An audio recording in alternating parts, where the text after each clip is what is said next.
Hello friends, এমজে কিচেনে আপনাদের সবাইকে স্বাগত। এখানে আমি 750 গ্রাম চিকেনকে ভালো করে ধুয়ে টক দই দিয়ে মাখিয়ে কিছুক্ষণ রেখে দিব, আধ ঘন্টার মতন। দিয়ে গ্যাস জ্বালিয়ে কড়াই বসিয়ে দিলাম। চিকেনে যতটা তেল লাগবে একবারে আমি দিয়ে দিয়েছি। 3টে পেঁয়াজকে ভালো করে কুচিয়ে একটু ভেজে নেব। দেখুন, ভেজে তারপরে চিকেনগুলোকে আমি দিয়ে দেবো। জলটা অনেকটা জল বেরিয়েছে, জলটা রেখে দিয়েছি, জলটা পরে ইউজ করব। চিকেনটাকে একটু সময় ভাজবো। তারপর স্বাদ অনুযায়ী নুন দিয়ে দিলাম 1.5 চামচের মতো, ছোটো চামচ হলুদের গুঁড়ো দিয়ে দিলাম এর মধ্যে।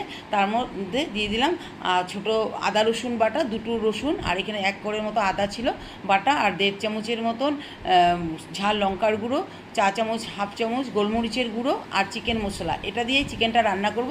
4টা আলুকে মাঝখানে ফেলে দিয়ে দিলাম, আর চিকেন এই যে জলটা দিয়ে দিলাম, জলটা যে বেরিয়েছিল এইটা দিয়ে সিম করে রাখবো 10 মিনিটের মতো। এটা সিম করে করে পুরোটাই আমি রান্না করব। আপনারাও যখন করবেন তো উল্টে দেখতে হবে, মাঝে মধ্যে নেড়ে চেড়ে। দেখুন কত সুন্দর রেসিপি হয়ে গেছে চিকেনটা আমার। আপনারাও বাড়িতে ট্রাই করবেন, রুটিতে ভাতে সবেতেই ভালো লাগবে।